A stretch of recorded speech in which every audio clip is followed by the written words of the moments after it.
Les doy los buenos días a todos los que están presentes en esta transmisión que hacemos por Zoom de las jornadas APAPSA. Le damos la bienvenida en el 10º año de haberse inaugurado este espacio APAPSA. También posiblemente estemos en la 10ª jornada, porque se iniciaron ese año con uno de los objetivos que era hacer jornadas institucionales entre las dos instituciones. Como puede haber personas que hemos invitado que no son miembros de ambas, hacemos una pequeña introducción. APA, la Asociación Psicoanalítica Argentina, y APSA, la Asociación de Psiquiatras Argentinos, son dos instituciones con diferentes historias y diferentes objetivos en lo que es la salud mental, aunque compartimos en esta doble pertenencia que tienen muchos colegas de ambas instituciones y por eso ambas se unieron, una visión federalista de la salud mental y también una mirada atenta a lo social y a lo comunitario, que es un poco el objetivo que unió a los precursores del capítulo APAPSA y de la cooperación entre ambas instituciones. Y entre ellos precursores no querría avanzar sin tener el recuerdo de un colega, Jaco Gutmann, que nos dejó de acompañar a fines de julio de este año, que fue, justo a Elsa Wolfer, los que propusieron y firmaron, junto al doctor Juan Carlos Estañaro y Andrés Raskowski, este convenio de cooperación para facilitar lazos y la potenciación que ambas instituciones podían tener en el aporte que da la comunidad científica argentina, latinoamericana y por la participación en congresos también mundial. Le quiero dar la palabra al doctor Santiago Levín, que es el presidente de APSA, para también recordar al colega Jaco Gutmann. Buen día a todos y a todas. Gracias, Adrián. Gracias, Claudia. Gracias, Alberto, por la organización de este encuentro. Yo me sumo en este punto de la jornada, luego vengo más tarde, pero solamente para decir dos palabritas sobre nuestro querido colega fallecido, Jaco Gutmann, socio de APSA y también de la Asociación Psicoanalítica Argentina, y un profesional muy querido por sus compromisos, por su vínculo de mucho afecto con todos los que lo conocíamos, y por sus aportes siempre creativos, inteligentes. Jaco formó parte del capítulo en el que yo me crié en APSA, que es el capítulo de Historia y Epistemología también. Los últimos años nos acompañó siempre con su presencia puntual en las reuniones mensuales los sábados a la mañana, siempre con una sonrisa y siempre con un comentario clínico atinado. Realmente lo vamos a extrañar mucho. Y cuando Adrián Besucchi hace un rato me dijo que pensaba mencionarlo, le pedí que por favor me diera una entradita también a mí para poder decir unas palabras desde APSA de nuestro querido Jaco, que lo vamos a recordar siempre. Muchas gracias. Claudia, ¿vos querés mencionar algo de Jaco también?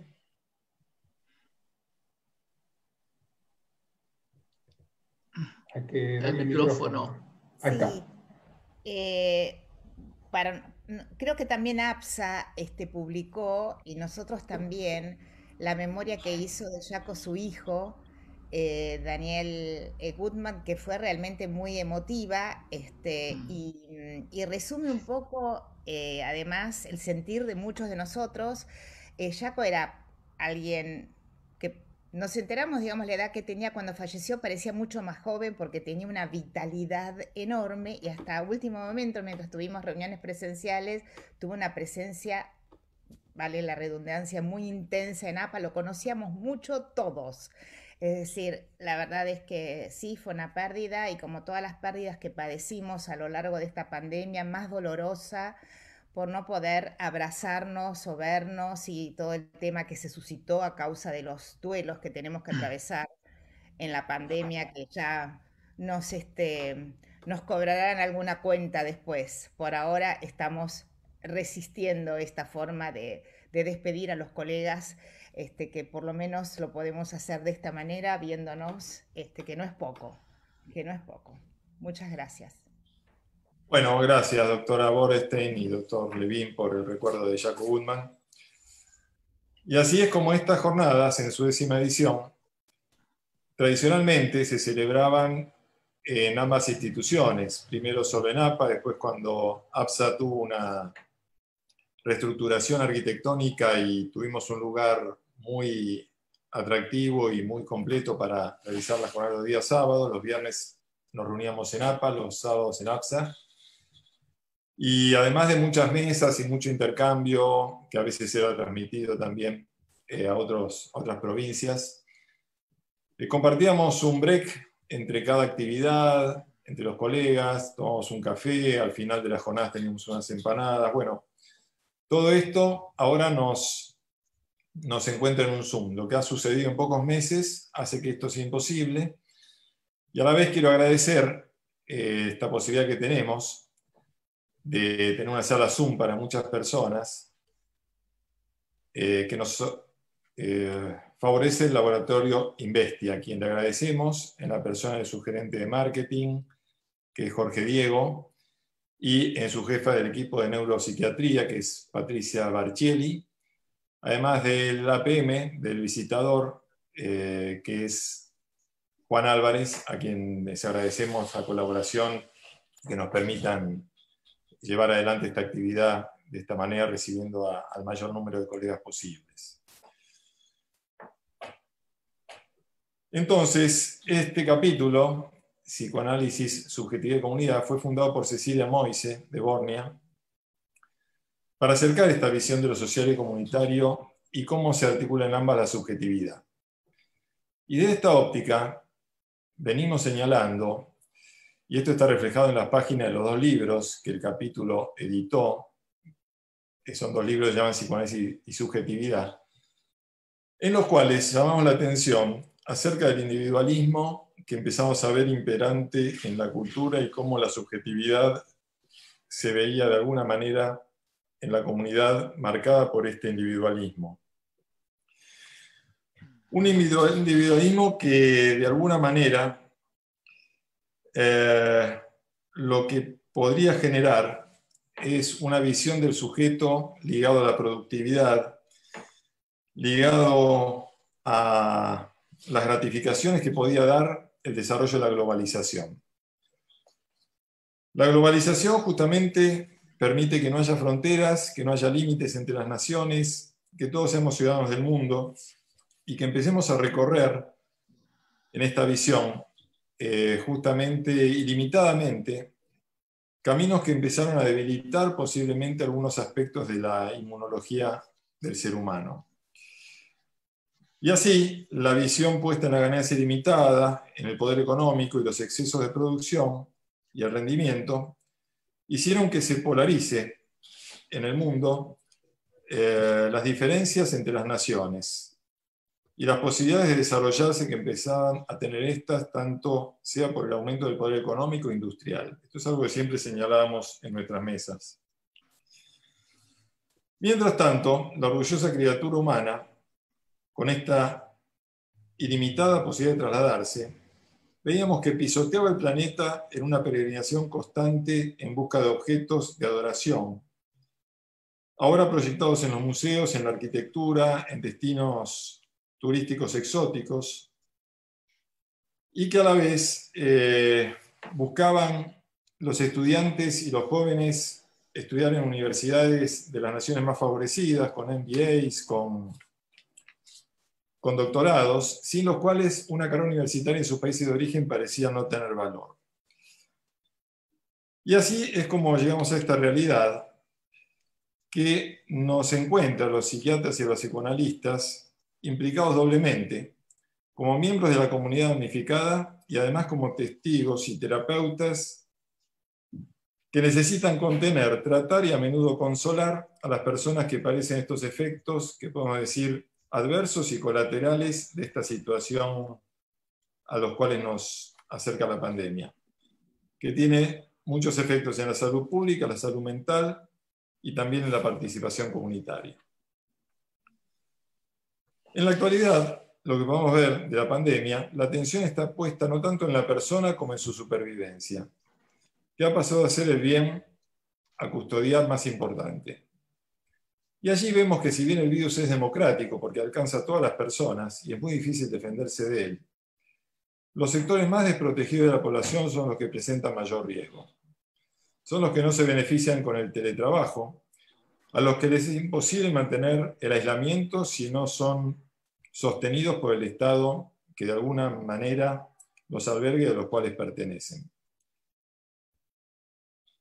Entonces, ahora las expectativas están puestas en la biopolítica y en los macrodatos, que nos ofrecen las grandes potencias tecnológicas como soluciones para controlar la pandemia.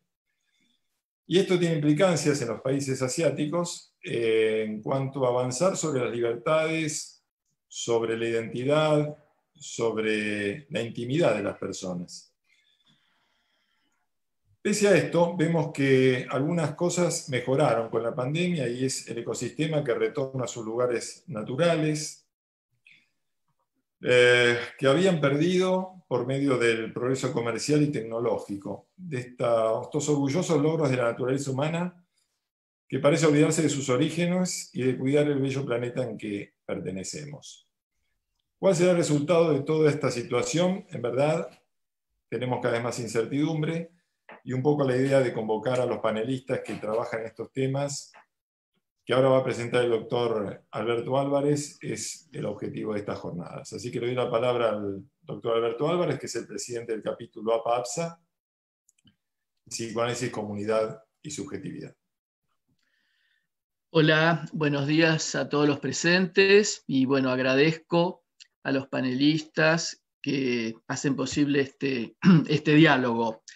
Bueno, voy a leer un mínimo currículum de cada uno y después les doy la palabra, empezando por Claudia Borenstein. Claudia es médica psicoanalista, miembro titular de APA, especialista en niños y adolescentes, exdirectora de la revista de psicoanálisis, compiladora del Diccionario de Psicoanálisis Argentino en su primera y segunda edición y presidenta de la Asociación Psicoanalítica Argentina en este momento. Santiago Levín, médico de la UBA, especialista en psiquiatría también de la UBA, doctor en medicina de UBA, docente autorizado de la Facultad de Medicina de UBA, presidente actual de la Asociación de Psiquiatras Argentinos, APSA.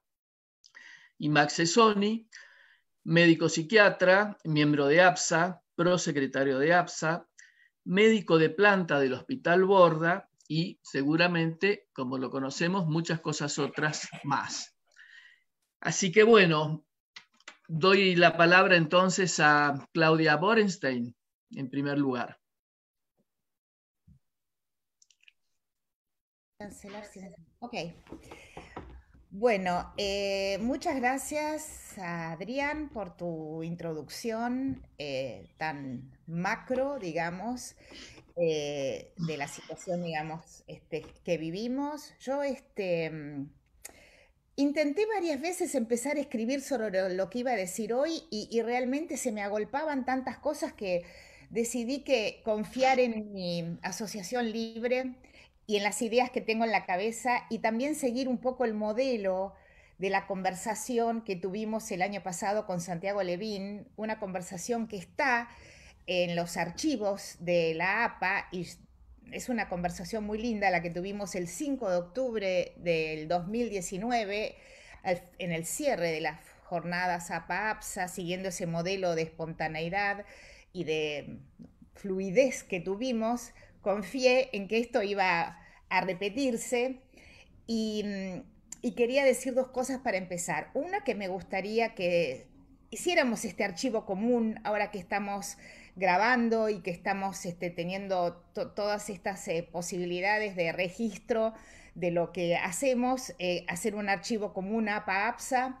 para tener acceso a todos los encuentros y a todas las actividades que hacemos en conjunto. Eso se los encargo a los que están bueno, en posesión de esta estructura, digamos, que espero nos trascienda a los presidentes. Yo tuve realmente mucha suerte en mi presidencia de estar primero con el presidente, con el amigo presidente Juan Tenconi, digamos, también miembro de APA, y ahora Santiago Levín, con quien también tengo mucho vínculo, digamos, y me ha ayudado mucho en muchas situaciones en las que le pedí, digamos, consejos, ayudas y asistencia en cuanto a cuestiones institucionales. Y eso lo valoro muchísimo y lo agradezco muchísimo. Eh, Quería empezar un poco diciendo, como decíamos ayer, para hacer esta continuidad del diálogo que vamos teniendo. Dicen que como decíamos ayer, está discutido. Lo dijo Miguel de Unamuno a principios del siglo XX en la Universidad de Salamanca, después de estar 7 años exiliado a causa de la proscripción de Diego de Rivera. Pero también dicen que lo dijo Fray de León en el siglo XVI, digamos, después de estar preso por la Inquisición, pero todo ocurrió en la Universidad de Salamanca aparentemente, y los dos continuaron el diálogo, empezaron después de 4 años, después de 7 años, diciendo, como decíamos ayer, lo nuestro es menos dramático, por supuesto, solamente tenemos esta pandemia que nos tiene encerrados hace 6 meses, y cada uno valorará y después valoraremos a posteriori el efecto que esto ha tenido en nosotros, en nuestras instituciones y en la sociedad, mientras estamos ahora atravesando este trauma colectivo mundial que nos ha puesto a prueba en cierto sentido, ha transformado todos nuestros conceptos, ha transformado nuestra manera de pensar también en muchas cosas y de trabajar fundamentalmente, ha cambiado nuestra manera de trabajar porque se ha puesto en prueba un laboratorio imposible, digamos, nunca lo hubiéramos podido realizar si no fuera por esta pandemia que nos obligó a todos los que no estamos en la primera línea, esto después lo vamos a discutir, en la primera línea de batalla, aunque están prohibidas las metáforas de la guerra, se impusieron igual, digamos, ¿no? No hubo forma de no hablar de las metáforas de la guerra y de hablar de las personas que están en la primera línea de batalla y los que estamos un poco en la retaguardia, que hemos podido trabajar enormemente y hemos ayudado muchísimo a través del sistema virtual, un sistema que pienso yo debería extenderse en hospitales para evitar que personas se trasladen, a veces con enormes costos y pérdidas de tiempo, y que realmente se instale la atención virtual para aquellas personas. Creo que sería una socialización bastante grande el poder hacerlo, ¿no? Una socialización comunitaria y de atención, digamos, que debería extenderse a la salud mental en el territorio nacional. Eh, quería decir, digamos, que desde que comenzó la pandemia y sobre todo desde que comenzó la cuarentena, fueron muchas las reuniones que tuvimos, presidentes de asociaciones.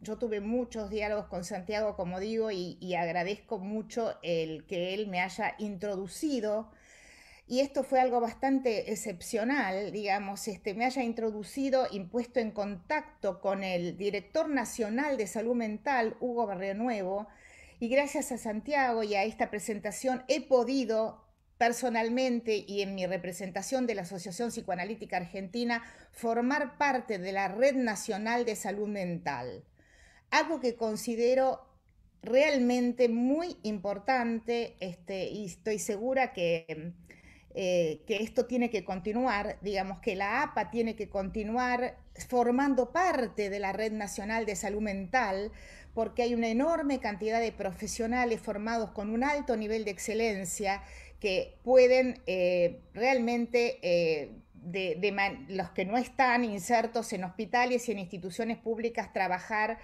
como lo hemos trabajado solidariamente a lo largo de esta pandemia. Yo tenía la firme intención, digamos, un poco como una especie de convicción casi delirante, diría, porque no sabía si lo iba a poder hacer o no, pero era tan fuerte el deseo de hacer algo, y en eso me ayudó mucho estar en esta Red Nacional de Salud Mental, porque logramos tener una enorme cantidad de información que pedían los colegas en la medida en que fuimos sumando una enorme cantidad de colegas en el trabajo solidario. el trabajo solidario se hizo en APA, se empezó en APA con una línea celular, el celular de APA, que me lo llevé a mi casa y empecé a atender ese celular prácticamente 12 horas por día para preocupación de todas las personas de la comisión directiva, porque yo no hacía otra cosa más que atender el celular. Atendí 500 consultas en 2 meses. Y realmente fue una de las tareas que más felicidad me dio en estos 2 años de presidencia. No, el contacto con las personas que llamaban de todas partes del mundo, en la primera época llamaban muchos los varados, los que no podían regresar a la Argentina, llamaban de todo el país y, y fue un contacto muy intenso además con los profesionales de APA. Fuimos haciendo chats, muchos de ellos están aquí ahora escuchando, y mi contacto con ellos fue muy intenso, digamos, en los chats de coronavirus, coronavirus 1, coronavirus 2, coronavirus 3. Se integraron todos los psicoanalistas de la Sociedad de Córdoba y bueno, y logramos hacer una red de voluntarios de más de 150 profesionales, que teníamos un contacto muy directo y bueno, y nos derivábamos, consultábamos los casos, pedíamos psiquiatras en los primeros momentos, mucha gente pedía medicación, y entonces consultábamos a los psiquiatras de la línea, de la red, que nos fueron realmente muy importantes. Para mí es muy importante el contacto de los psicoanalistas con los psiquiatras. Para APA es esencial, sobre todo porque a lo largo de los años la formación psicoanalítica ha perdido en cierto sentido a los médicos.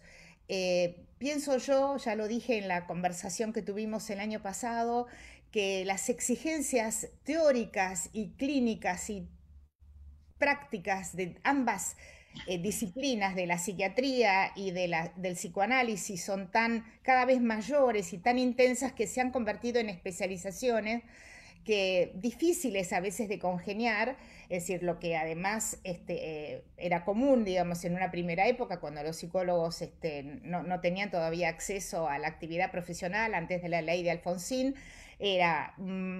éramos todos médicos en la Asociación Psicoanalítica Argentina y luego esto fue quedando en manos de psicólogos, de modo que en prácticamente todo el mundo, porque fueron estadísticas que se hicieron en toda Latinoamérica y yo he consultado con colegas de Europa y también de Estados Unidos, la psicoterapia ha quedado en manos de los psicólogos y en cierto sentido los médicos se han retirado, digamos, de la práctica de psicoterapias en todas sus formas, ocupándose más de la cuestión, digamos, de la medicación y más investigación y neurobiológica, y esto es algo que a nosotros nos interesa mucho, digamos, acercarnos nuevamente, digamos, en el plano de las psicoterapias, los médicos y los psicoanalistas y psicólogos. Por eso siempre decimos que los médicos tenemos que, los psicoanalistas, hablar en una forma clara, y de modo de que los psiquiatras se interesen por el lenguaje, digamos, del psicoanálisis y por las herramientas que el psicoanálisis puede entregar a los psiquiatras para su práctica psicoterapéutica. Bueno, dicho esto, también quiero decir, usted, Alberto, vos me decís cuándo debo parar, porque se me va tenemos su... dos o 3 minutos. Bueno, en estos 2 o 3 minutos quiero decir que se confeccionó, por así decir, se construyó una plataforma clínica, es una plataforma hermosa, nos la donó la empresa que en este momento está administrando toda la página web de la APA, una plataforma clínica que en este momento administran Eduardo Safdie, Laura Escapa, María Angélica Maru Pacheco, María Cecilia Andrade, Alejandra Gómez, creo que no me olvido de nadie, y si no después me reprochan con toda tranquilidad, pero bueno, en este momento estamos en las 1500, casi llegando a 1500 consultas, y esta plataforma es muy accesible, muy fácil, digamos, y podríamos compartirla, digamos, con todos los que quisieran también utilizarla para tener acceso, digamos, a través de la plataforma. La gente entra, se inscribe en una consulta y los derivadores, los llamamos los derivadores, hacen un primer llamado telefónico y luego reenvían a la red de voluntarios. Es realmente algo muy importante que logramos hacer, que nos permite un acceso muy grande a la tarea comunitaria. Esto es la tarea comunitaria que está haciendo APA. Por supuesto que se hicieron otras tareas comunitarias, pero esta en otras épocas, con Cromañón, con AMIA, hubo varios, digamos, pero esta me parece a mí que es una tarea que llegó para quedarse en APA, en la pandemia y más allá de ella se verá cómo, pero realmente ha resultado de un efecto impresionante. Nos han agradecido, digamos, todos, gracias por estar ahí. Nosotros mismos nos hemos sorprendido del poder que, como decía Freud, tienen unas buenas palabras bondadosas en momentos en que la población está altamente angustiada. Y si bien no podemos hablar de una pandemia de salud mental, porque está acá Santiago Levín y me va a criticar, podemos decir que sí hubo un gran padecimiento en salud mental por esta cuarentena y por esta pandemia y que ha necesitado de todos nosotros para ayudarlos, y APA pudo contribuir y estoy muy orgullosa de eso y agradezco a todos lo que lo han hecho posible, a todos los colegas que están en esto, el poder haber tenido acceso, el haber intervenido en esta tarea comunitaria que continuará. Bueno, muchas gracias, Claudia. Santiago Levín, te doy la palabra. Santiago. Ahí está, sí. Ahí tenía el micrófono. Bien, buenos días, gracias de vuelta. Empiezo por atajar la pelota que me tiró recién Claudia, que agradezco mucho, en relación a si viene o no viene una catástrofe de trastornos mentales. Nosotros hemos tratado de aclararlo mucho en comunicados y en entrevistas periodísticas. La postura de APSA en ese sentido es equidistante de los dos extremos. Nos parece una irresponsabilidad que no tiene fundamento metodológico científico salir a pronosticar, como alguien dijo en nuestro medio, un tsunami de trastornos mentales. Por cierto, un conocido profesional salió a decir que iba a venir, ¿cómo fue que dijo? Una pandemia de salud mental, lo cual es un equívoco que mueve a la risa, porque sería muy buena noticia que viniera una pandemia de salud mental, no de trastornos mentales. Pero tampoco estamos en el otro extremo de quienes ejercen un oficialismo ingenuo y salen a decir que esta tremenda crisis carece de efectos en la salud mental de la población. Tenemos ejemplos en nuestro propio país, en la gran crisis del 2001-2002, tenemos ejemplo en el impacto de la crisis de las Torres Gemelas en la ciudad de Nueva York, tenemos ejemplos del terremoto de México, en el cual, entre otras personas, estaba nuestra compatriota Silvia Bleichmar atendiendo a muchos de los damnificados y construyó un par de teorías muy interesantes en relación a catástrofes sociales y trauma psíquico. Sería necio decir que esto no tiene efectos. Es una de la crisis económica más grande después de la Segunda Guerra Mundial, la primera vez en la historia del sistema capitalista en la que todos los países del planeta entran en recesión simultáneamente, con una enorme cantidad de pérdida de empleos, aumento de la pobreza, etcétera, de manera que quienes tenemos casa, techo, heladera y calefacción, hemos visto interrumpidas nuestras vidas, nuestros vínculos se alteraron de manera drástica de un día para el otro, las parejas que acostumbran a convivir con un ritmo de despedirse a la mañana y encontrarse a la noche se vieron confinadas viéndose las caras 24/7, los chicos se quedaron sin la escolaridad y la socialización, los adolescentes sin sus grupos de pares, los adultos mayores sin el contacto indispensable con los más jóvenes, con los nietos, etc. De manera que afirmar que todo esto carece de consecuencias sería una necedad. Entonces creo que, como suele decir una socia de APA, que también es socia de APSA, que es Lía Ricón, ni pelado ni con tres pelucas, ¿no es cierto? Ahí tendríamos que tener una posición inteligente, moderada, y esto se conecta con otra de las cosas que nosotros venimos diciendo desde el inicio de la crisis, y es la importancia de la selección cuidadosa de las palabras y las metáforas para comunicar. Un solo ejemplo: no es lo mismo decir aislamiento social que decir aislamiento sanitario, que es lo que nosotros estamos pidiendo que se diga desde la comunicación, porque existen narrativas que promueven la paranoia y el miedo al otro y la defensa del otro, las reacciones defensivas, y hay narrativas, hay modos de comunicar que promueven la construcción de comunidad, la creación de lazos, el sostenimiento de la solidaridad a pesar de las medidas necesarias de prevención. Entonces,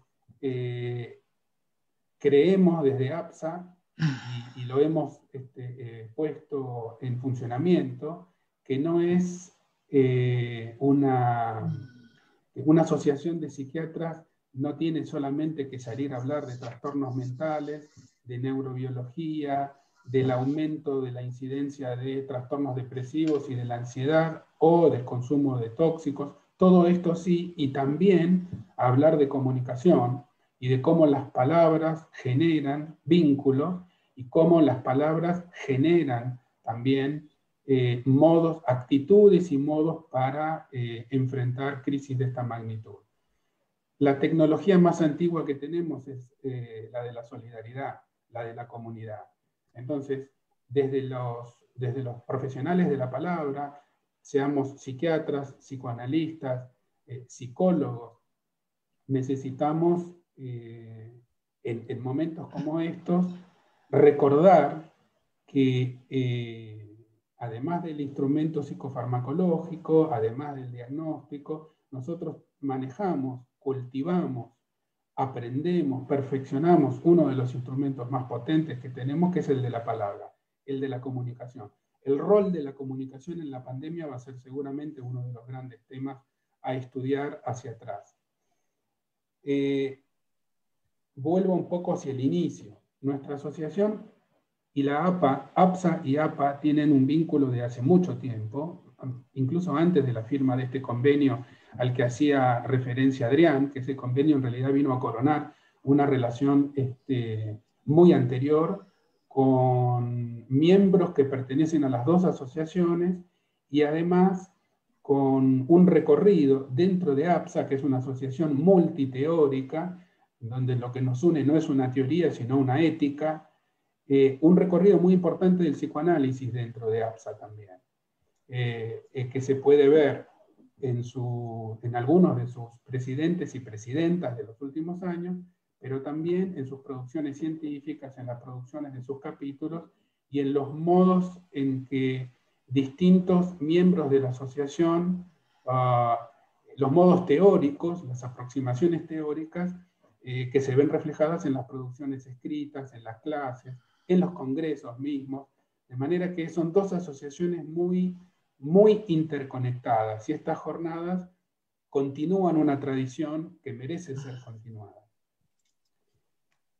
Nuestra asociación hizo cambios muy grandes con la pandemia, hacia adentro y hacia afuera. Tuvimos que reconstituir todo el funcionamiento institucional al modo virtual, lo administrativo, lo docente, las reuniones de los capítulos, la creación de nuestro primer congreso virtual que va a tener lugar a fines del mes de septiembre, y también hacia afuera.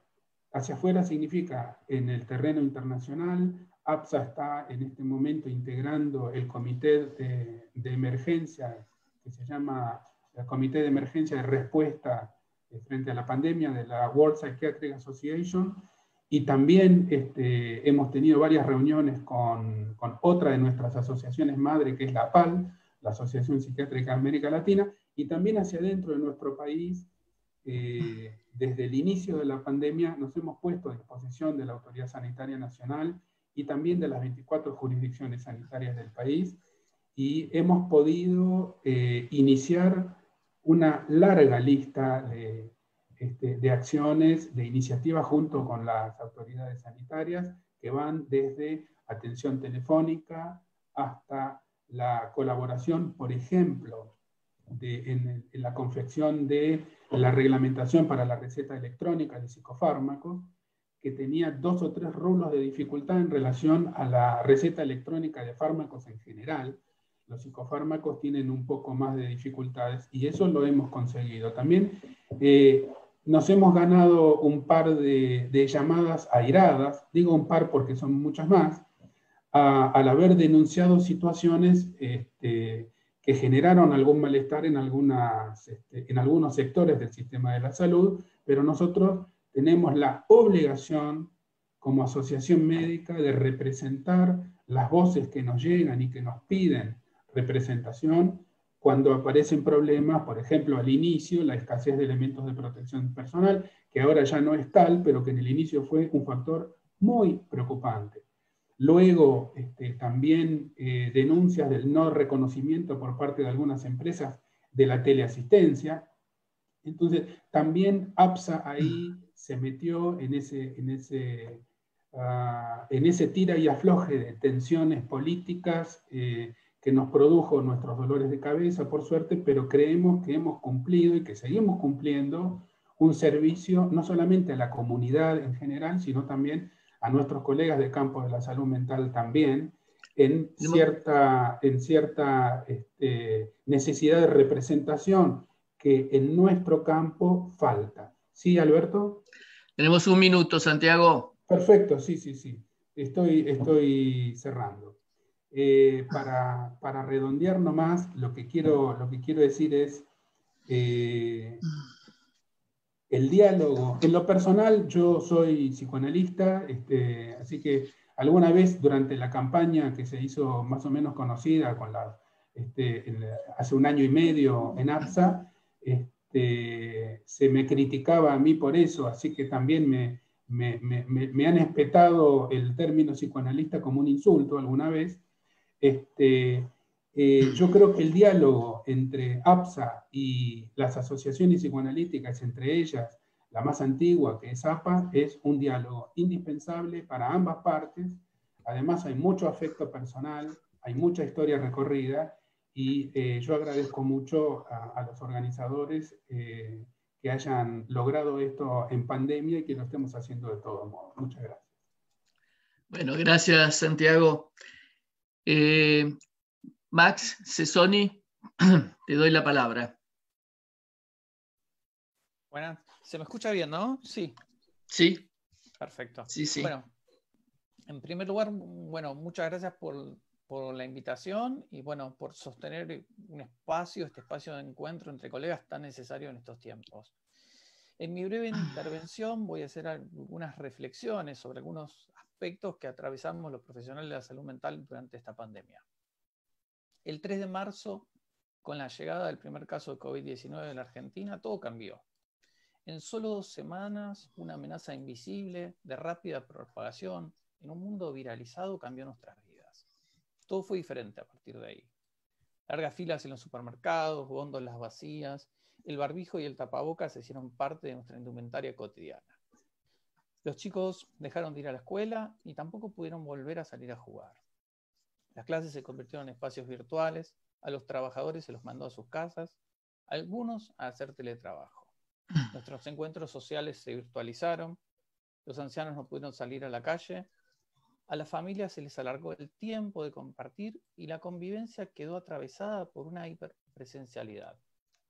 Nuestro mundo para los profesionales de la salud mental también cambió.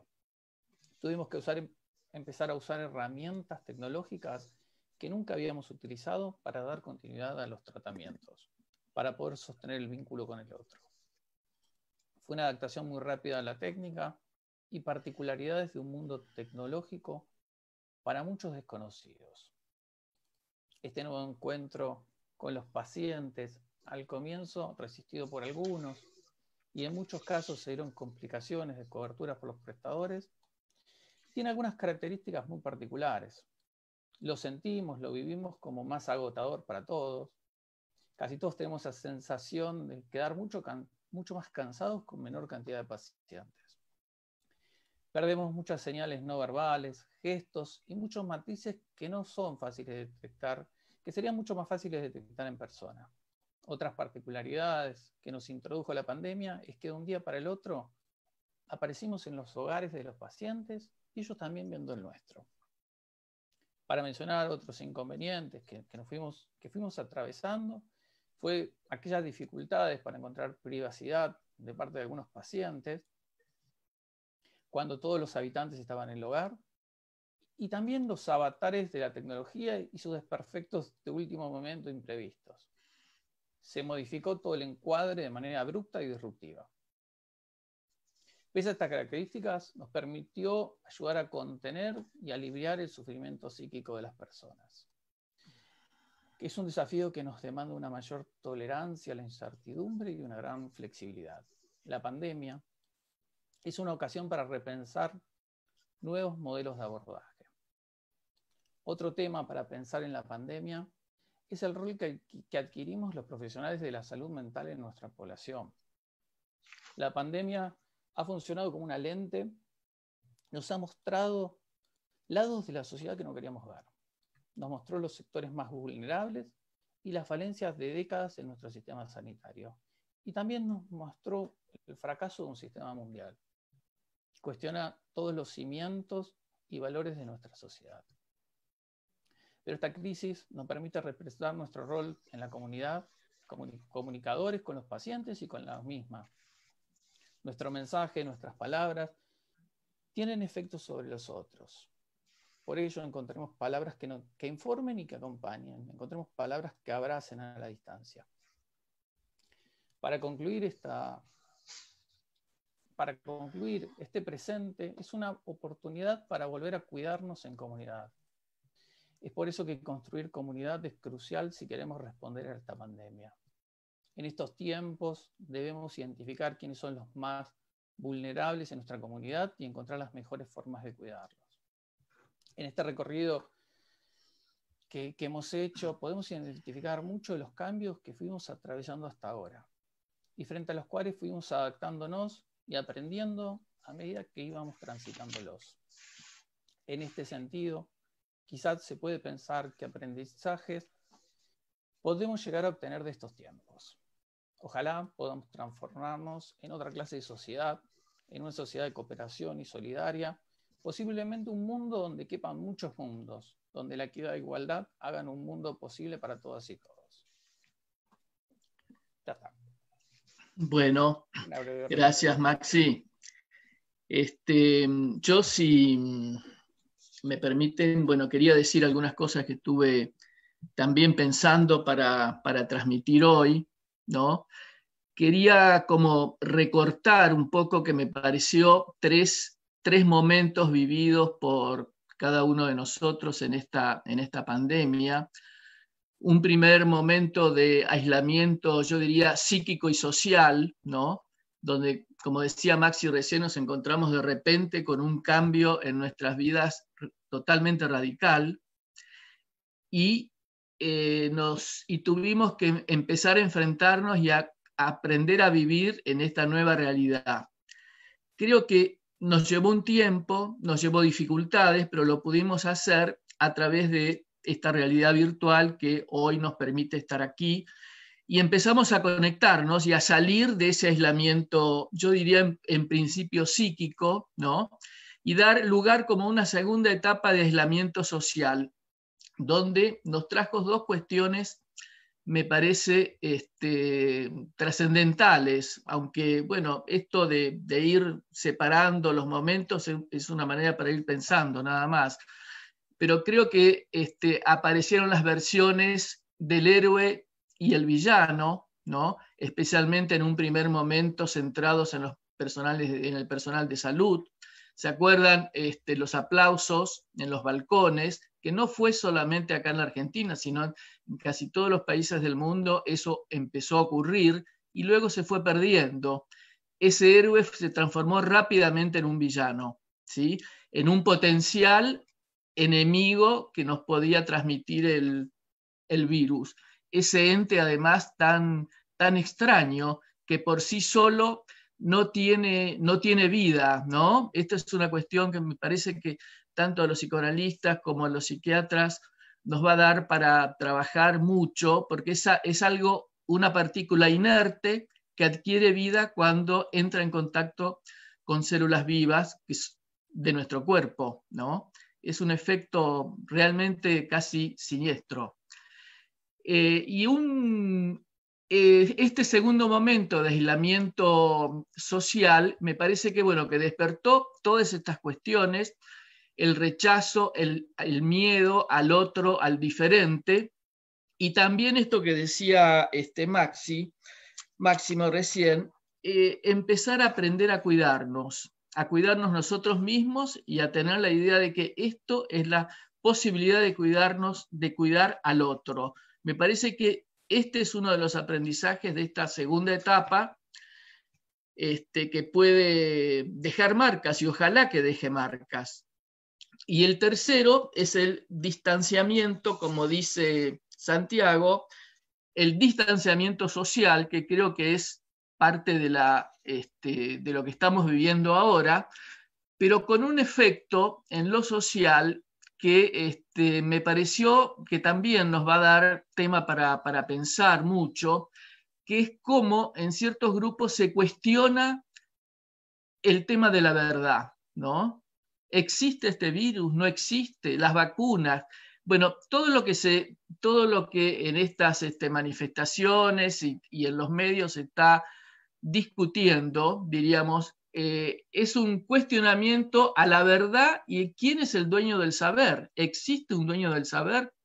Y me parece que esta pandemia también nos confronta nos rompe una ilusión que era que la ciencia nos podía aportar un todo, un saber y un conocimiento absoluto. Esto desde el principio quedó naufragando, porque en cada comunicación que tenemos, en cada descubrimiento nuevo, vemos que hay baches, que hay agujeros que no se van a llenar nunca, ¿sí?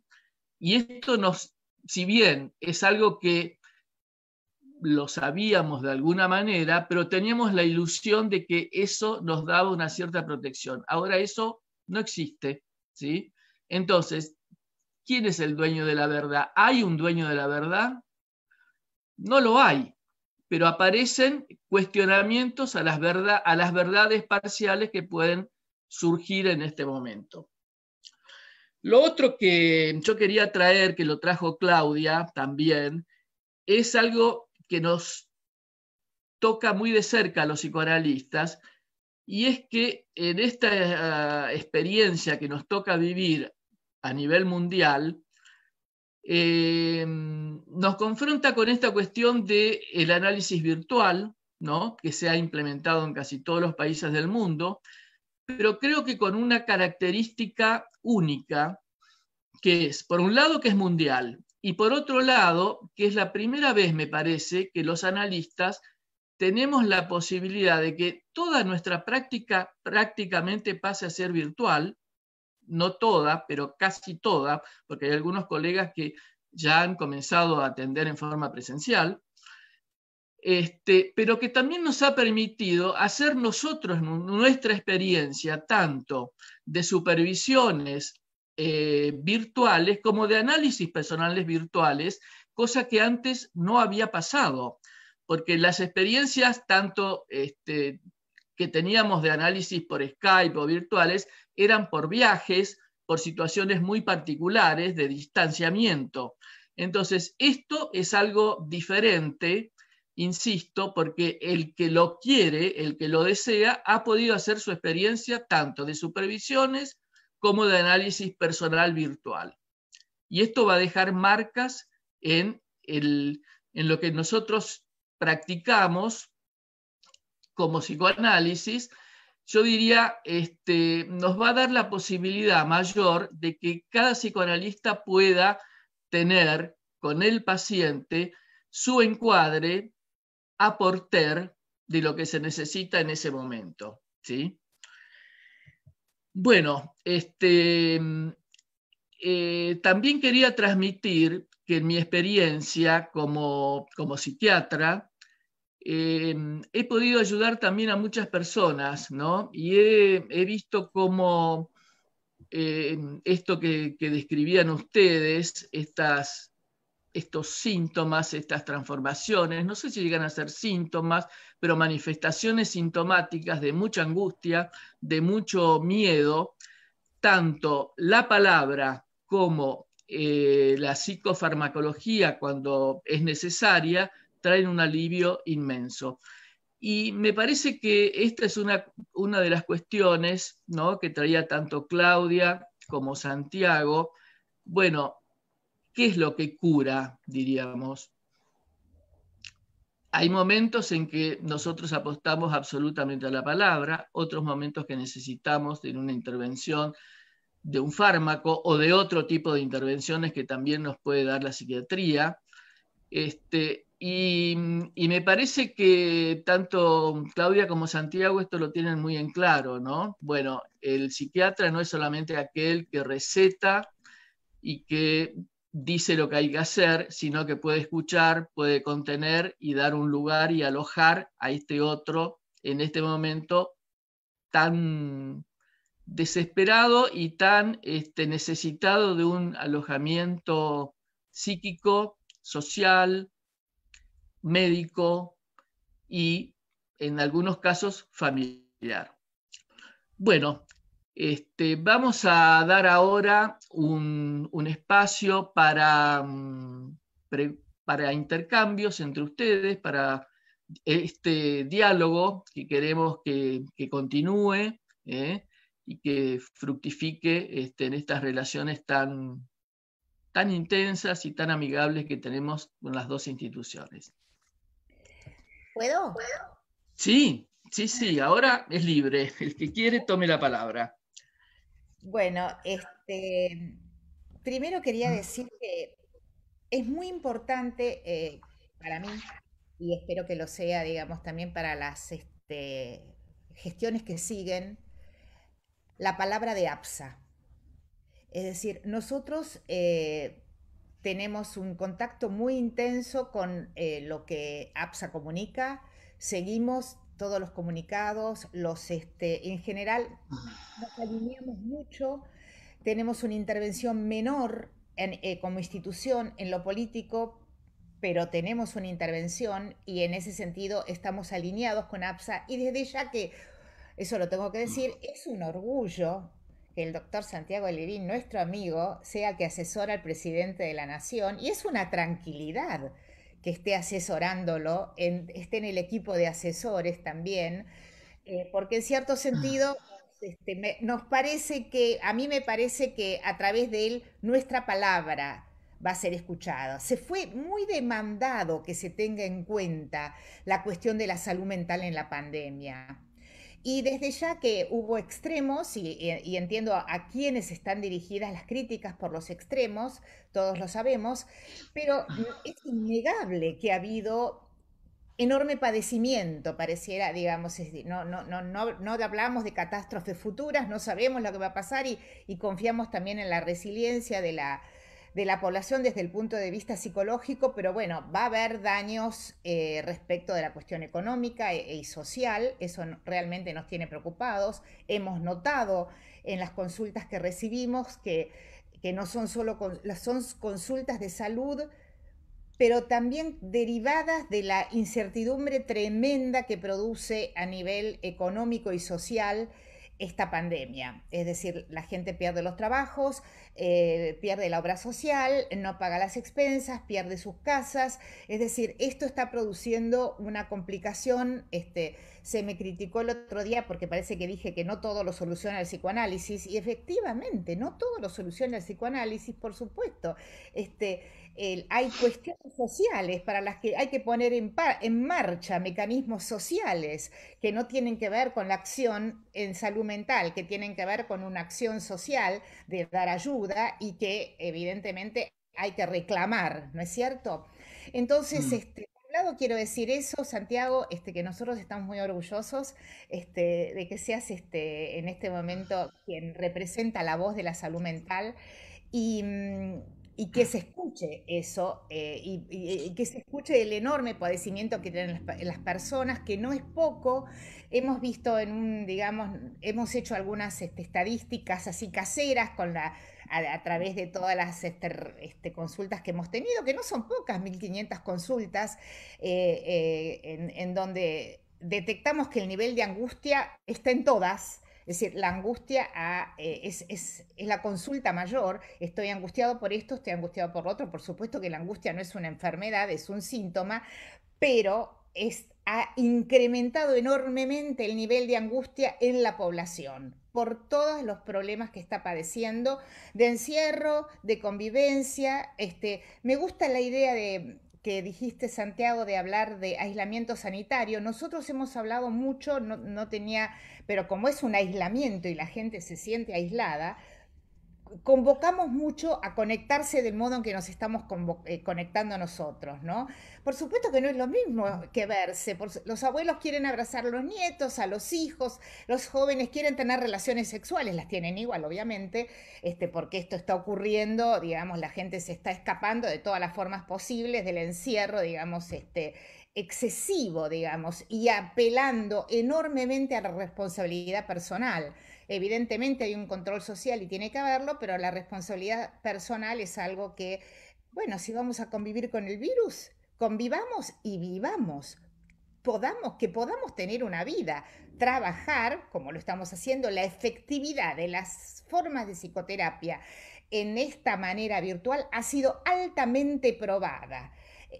No hace falta estadísticas, entonces se libro, porque todos los psiquiatras también están haciendo psicoterapia, los que siempre lo hacían y los que ahora, digamos, tienen que conversar mucho más, porque tienen este medio por el cual se privilegia la palabra por sobre todas las cosas, que es la herramienta fundamental con la que trabajamos las personas que trabajamos en salud mental.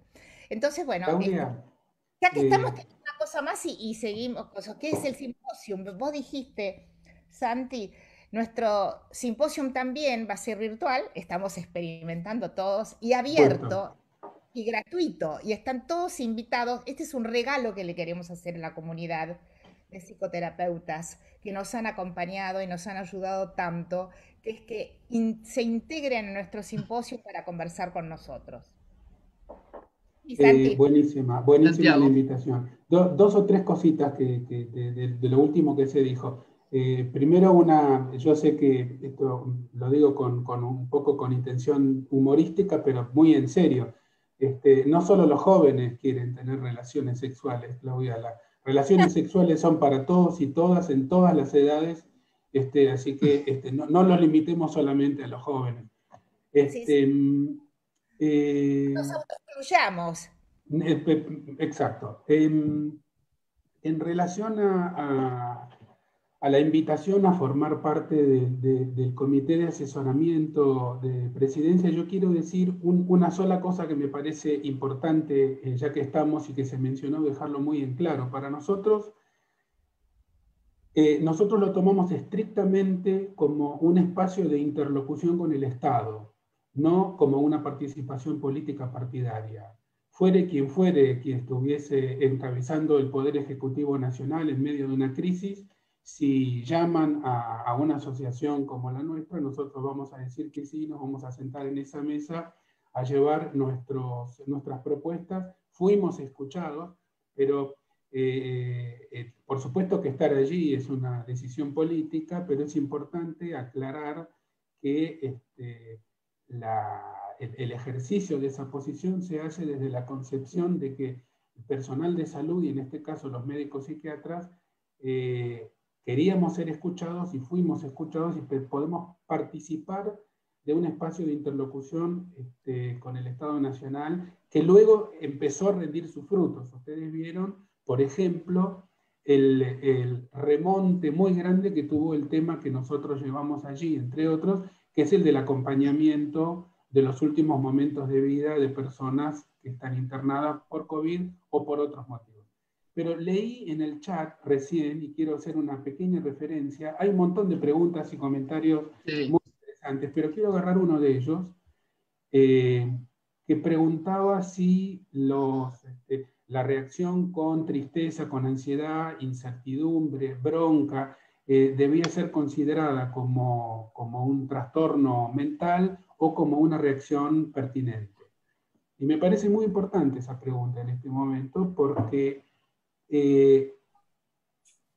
es importante decir que nosotros, todos los que estamos en este chat, que somos profesionales de la salud mental, podamos, en nuestro rol de comunicación social, llevar el mensaje de que frente a una situación como la actual, hay un cúmulo de reacciones, de emociones humanas, generalmente calificadas dentro de la lista de las negativas, que son pertinentes. No se puede estar feliz en el medio de una pandemia. Una pandemia es una catástrofe, preferiríamos no tenerla. Produce más muertes, produce una crisis en todos los niveles. Entonces, está bien, es una reacción sana la de reaccionar con preocupación, con ciertos montos de ansiedad y con todas estas cosas que nosotros ya sabemos, no las voy a repetir acá. Por supuesto que existe la patología, la psicopatología, el trastorno mental previo o desatado por la pandemia, pero el mensaje general es que reaccionar con bronca, con tristeza, con llanto, con angustia ocasional es pertinente en este contexto y nosotros todos tenemos la obligación de contribuir a la no patologización de las reacciones pertinentes. Al mismo tiempo tenemos que ofrecer toda nuestra ayuda para escuchar y detectar las reacciones patológicas que por supuesto también existen.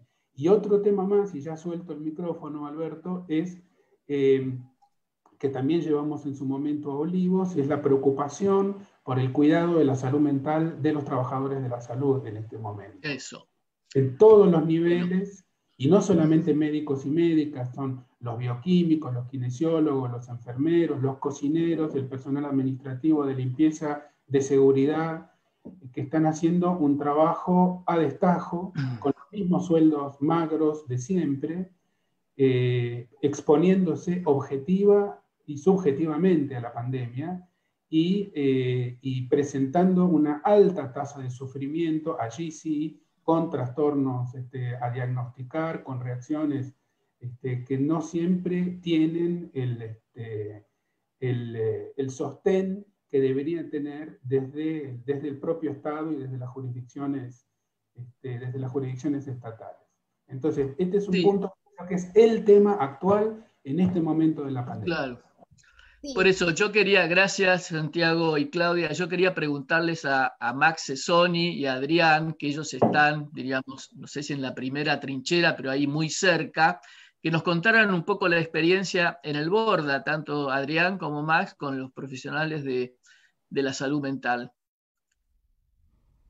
Bueno, yo lo que podría comentar es que en el hospital fue muy sorpresiva la reacción de los pacientes. En el Hospital Borda, desde mediados de marzo, se implementó un aislamiento, una cuarentena absoluta en el hospital. Todo personal que no era de planta dejó de asistir.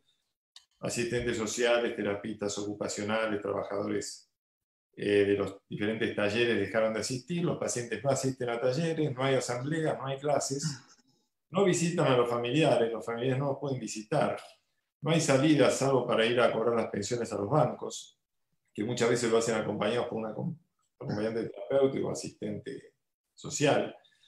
Y de esa manera, en el último mes, no tuvimos contagios. Hace ya 30 días que no ha habido contagios de pacientes nuevos en el Borda, la sala COVID está vacía, y la guardia tiene solo casos sospechosos que están dando hisopados negativos. Y los pacientes toleran el aislamiento de manera paciente, siempre y cuando se puedan lograr sus necesidades básicas, porque al dejar de haber circulación en el hospital, hay muchos aportes que no reciben. Yerbas, cigarrillos, una cantidad de cosas que a veces no pueden comprar porque las cantinas del hospital están cerradas. Entonces tenemos que ocuparnos de aportarles eso que no pueden salir a comprar. Más allá de ese trabajo, lo que vemos, el problema principal en salud mental lo vemos en los consultorios. ¿Por qué? Porque las patologías no graves son las que se agravan. Y las patologías más graves se mantienen defendidas, digamos, por medio de su aislamiento afectivo, de la disociación y de la decisión más primitiva. Pero en los pacientes borderline leves, las alteraciones en la regulación de la autoestima que se dan por la pérdida del trabajo, las alteraciones en la sexualidad, en los vínculos, las ansiedades de abandono o las ansiedades de engolfamiento, el encierro, veo que es el que ha traído más dificultades y que tenemos que asistir con sesiones extra, con llamadas fuera de horario de sesión o con aumentos en la medicación o cambios en los planes, a veces radicales. Entonces creo que tenemos que estar atentos a este sector, que es el sector tal vez que tiene más origen social de la psicopatología, que es esta sociedad borderline en la cual vivimos, y este sistema basado en el éxito, el rendimiento, la producción y justamente la desprotección de los sectores más postergados, que también son los que más sufren y los que más están sintiendo el aislamiento, porque son los que tienen una incertidumbre importante respecto a su futuro, respecto a fuentes de trabajo que no son muchas veces ni oficiales ni tampoco formales. Están viendo cambios. Hay cambios en ciertos sectores de la producción que no sabemos cómo van a seguir y qué impacto van a tener en el futuro. Me parece que esos grupos siguen estando muy preocupados y son los que necesitan de más atención. Y ahí es donde el Estado, creo, tiene una función muy importante, tanto sea en la subvención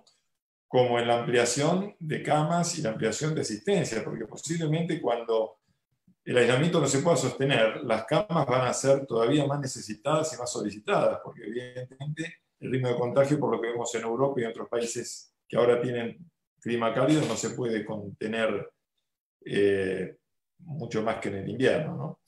Así que bueno, nada más que esta es la visión que puedo tener. Bueno, No sé. gracias. Gracias, Adrián. Maxi, ¿vos querés comentar algo con respecto a cómo ves ese tema de los trabajadores de salud? No mucho. No. No mucho para aportar. Bueno, tenemos muchas preguntas en el chat, tanto del Zoom como de Facebook. Vos, Claudia, vi que habías hecho señas que querías decir algo. Sí, quería decir algo, espero no olvidarme. Una cosa que quiero decir y que me parece importante, me lo señalaron recién en el chat, que quisiera nombrar a Humberto Persano. Humberto Persano es el director nacional de salud mental de la ciudad y ha hecho un trabajo importante también y ha estado en contacto con nosotros y es miembro de nuestra casa y he tenido también mucho contacto con él y con las dificultades que ha tenido él también para llevar adelante su trabajo, también dificultades políticas en las que ahora no queremos meternos, pero bueno, existen. Por otro lado, también quisiera decir que a ver, qué otra cosa que me parecía importante se me quedó con lo de Humberto Persano.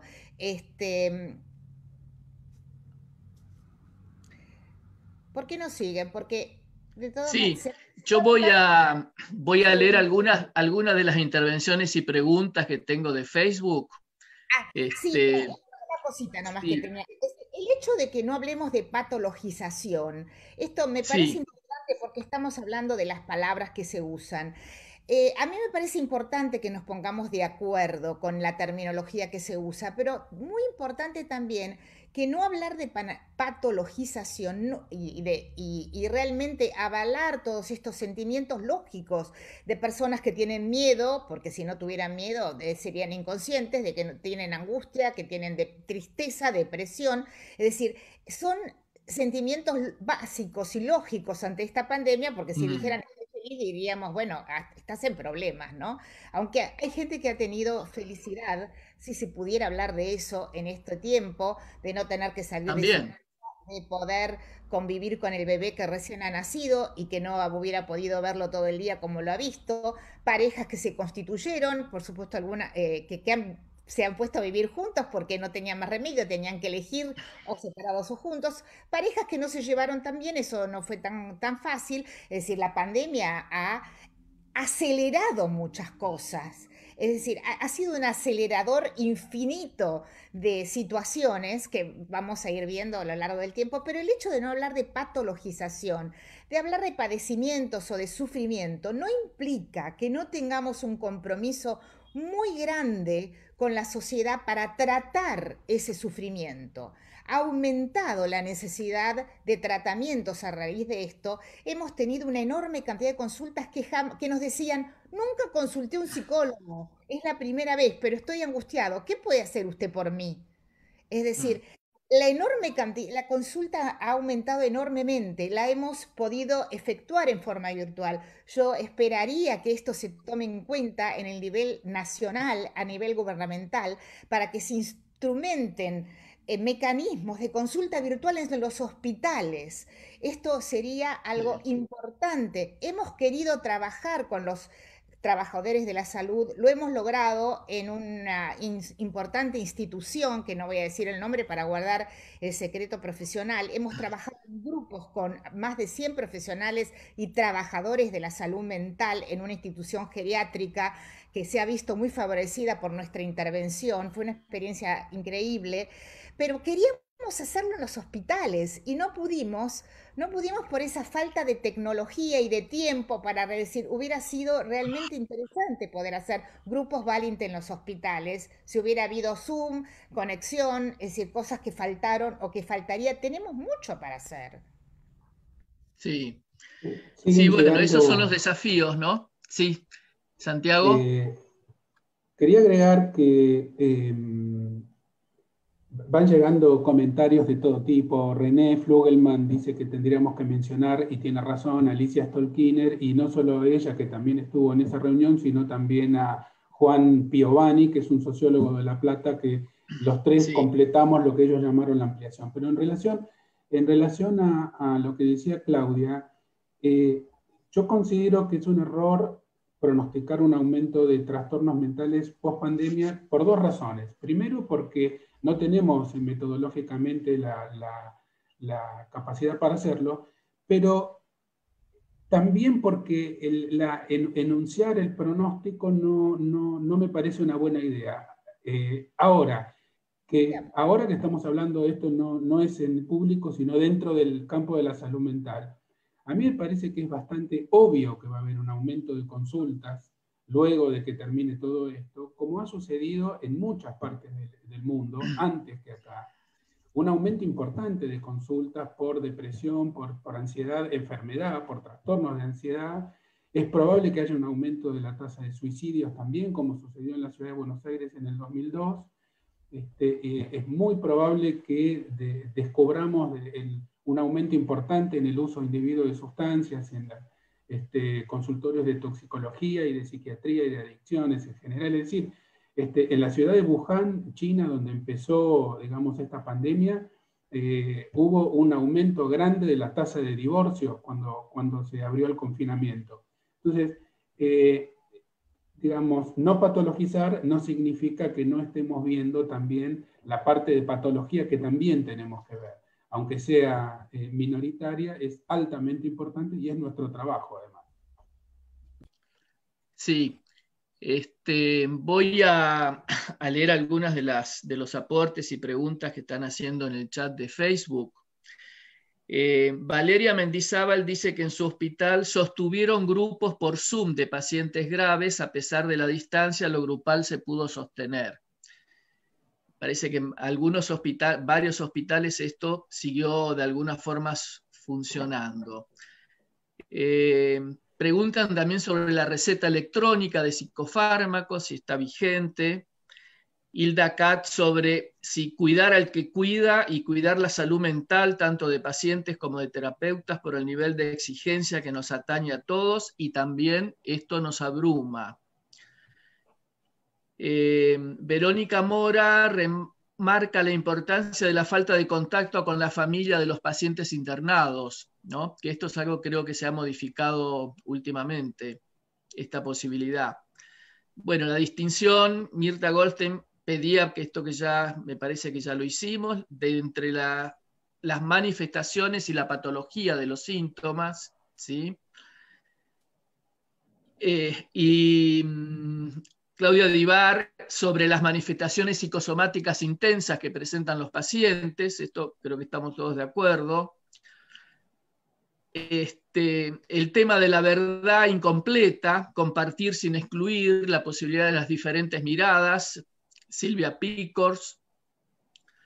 Y acá hay varios comentarios y aportes sobre la necesidad de tanto de la escucha a nivel social, ¿no?, como de la cuestión del lenguaje, la biología, las palabras, cómo también el hablar y el escuchar modifica la biología, ¿sí? Bueno, no sé si quieren hacer algún otro comentario, pero Andrea Viayola dice que la palabra son los fármacos humanos más sanadores. Creo que estamos muy de acuerdo con eso.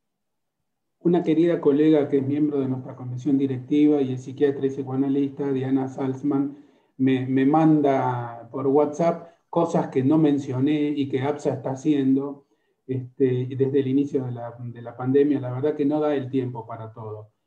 Tiene razón Diana, pero no da el tiempo para todo. Yo creo que lo importante acá es el encuentro, es escucharse entre nosotros, es mantener abierto el canal de diálogo que ya está abierto y que tiene que seguir abierto, y también es ver cómo cada uno de nosotros y nosotras y las asociaciones hemos redoblado, triplicado, cuadruplicado nuestro trabajo desde el inicio de la crisis en búsqueda de poder servir mejor a la comunidad, sintiendo en nuestros propios cuerpos nuestras propias limitaciones.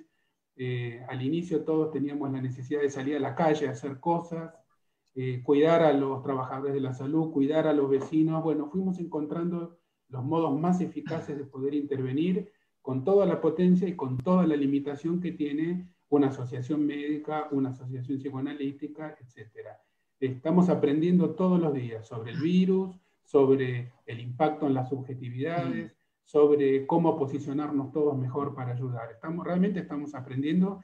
El trabajo es en equipo y yo quiero mencionar para cerrar mi participación, me parece que estamos más o menos en tiempo, que la colaboración de los socios de APSA en este momento es realmente conmovedora.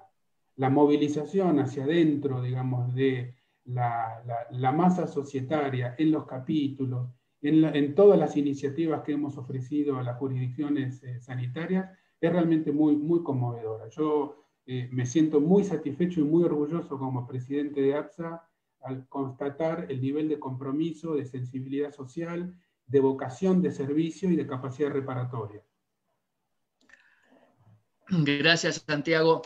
Yo quería hacerles una última pregunta, a ver como cierre también. ¿Qué podrían aportar como representantes de las dos estas instituciones que hoy estamos acá convocados, como ideas o cambios con respecto a la pospandemia, si tienen pensado algo? Y una segunda parte de las últimas preguntas sería a Claudia, ¿qué tendría para decir ella a los psiquiatras? Y Santiago Levín a los psicoanalistas, aunque él también es psicoanalista, pero bueno, en esta especie de división no tan directa que tenemos, podría ser un buen intercambio. ¿Empiezo? Sí. Bueno, sí. También me sumo, digamos, al reconocimiento a todos mis colegas, que fue realmente emocionante, digamos, e impactante lo que se ha trabajado. Toda APA ha funcionado a altísimo nivel y en extensión, digamos, APA ha logrado una llegada a la comunidad PSI que no había logrado antes de lo virtual. En las reuniones a veces de Secretaría Científica, en vez de haber, digamos, 80 o 100, hay 500 personas conectadas. Esto es algo que no vamos a poder abandonar. Es decir, la APA no va a poder abandonar lo virtual porque nos ha dado una llegada, una extensión con la que soñábamos y no habíamos adquirido de otra manera que no sea con lo virtual. Así que lo virtual, en ese sentido, ha potenciado enormemente las posibilidades de difusión de nuestra disciplina. También, por supuesto, que somos amigos, psiquiatras y psicoanalistas y psicólogos, somos amigos, trabajamos juntos, nos complementamos, nos necesitamos mutuamente. La necesidad que ha habido en APA en un primer momento de los psiquiatras ha sido inmensa. Como me acordaba de Alfonsín, que decía, un psiquiatra ahí, ¿dónde hay un psiquiatra, no? Es decir, hemos necesitado mucho a los psiquiatras y yo realmente me alegro mucho de que estemos trabajando en conjunto y que podamos quizás trabajar mucho más que que lo que venimos, potenciar esto que no sean solamente encuentros de este tipo, sino todo el tiempo, trabajos conjuntos, compartir trabajos de pacientes, tener reuniones puntuales. Creo que respecto al pronóstico estoy de acuerdo con Santiago. A mí me parece que es muy malo hacer pronósticos y sobre todo negativos, porque los pronósticos negativos se convierten en neurosis de destino. Y entonces es lo último que nosotros queremos hacer, es producir neurosis de destino con pronósticos negativos. Lo que sí tenemos que advertir es la realidad en la que estamos, la necesidad que hay de nosotros, la necesidad nuestra de trabajar solidariamente y poner en marcha todo este dispositivo y aumentarlo, digamos, a raíz de la enorme trascendencia que ha tenido tanto la atención como la difusión de nuestra disciplina. La atención virtual es algo que debe continuar. No podemos seguir criticándola, por supuesto que no es lo mismo, pero todos hemos tenido pacientes nuevos, es decir, han consultado y han venido y los hemos conocido por primera vez frente a frente y se está trabajando y se está ayudando. Entonces, no podemos decir más, esto no es lo mismo, ni siquiera para la formación, que es un tema nuestro, digamos, va a haber un gran debate sobre la formación a partir de esto, ¿no? Pero bueno, esto lo dejo para la próxima reunión. Gracias. Gracias, Claudia. Las dos cosas que dijiste, Alberto, las contesto rapidísimo y devuelvo el micrófono. Para la pospandemia, lo que yo desearía, creo que todos nos merecemos esto, es que haya un serio y verdadero replanteo de cuál es el sistema de salud que queremos para nosotros. Nuestro sistema de salud es deficitario desde hace décadas. Seguimos utilizando infraestructura construida en la década del 50, y si la salud es un derecho, tenemos que sentarnos a discutir qué sistema de salud queremos, qué mundo queremos, y tenemos que ir todos hacia un mundo equitativo, solidario y justo, y nuestro sistema de salud tiene que acompañar en ese sentido. Y a los psicoanalistas como psiquiatras, yo que les diría que la interdisciplina tiene como condición necesaria el reconocimiento de las ignorancias de cada uno. Nadie sabe todo, el grupo sabe más que el individuo, como decía Pillon, y tenemos que aprender entre todos y entre todas a habitar la modestia, a sumar esfuerzos, a sumar pedacitos de conocimiento y a trabajar en conjunto. Creo que ese es nuestro mayor desafío dentro del campo de la salud mental en los próximos años. Bueno, muy bien, muchas gracias. Comentar. Sí. Una pregunta a Santiago, un comentario. Alguien habla de las recetas electrónicas. Hoy día estamos haciendo recetas por intermedio de la foto de WhatsApp, con duplicados y demás, pero a veces las farmacias le piden al paciente que el psiquiatra tenga que escribir el nombre de la farmacia, el nombre del farmacéutico, la dirección y hasta el código postal, ¿no? Y eso va en contra, creo yo, recordar del código de ética de los médicos, que no podíamos mencionar una farmacia en una receta escrita. Bueno, este es un comentario, a mí se me ocurrió verlo cuando salió la ordenanza de la reglamentación, a ver qué opina Santiago. Y por otro lado, creo que una de las cosas de la pospandemia tenemos que tratar de que los pacientes recuperen son los rituales. Porque con todas estas normas y estas pautas de cuidado en la salud se pierden los rituales sociales. Los rituales de los trabajos, de los clubes, de las asociaciones que tienen que ver con nuclear la sociedad. Y eso creo que es una de las pérdidas que se sienten en los vínculos y se sienten a veces también en algunos aspectos de la identidad del individuo, ¿no?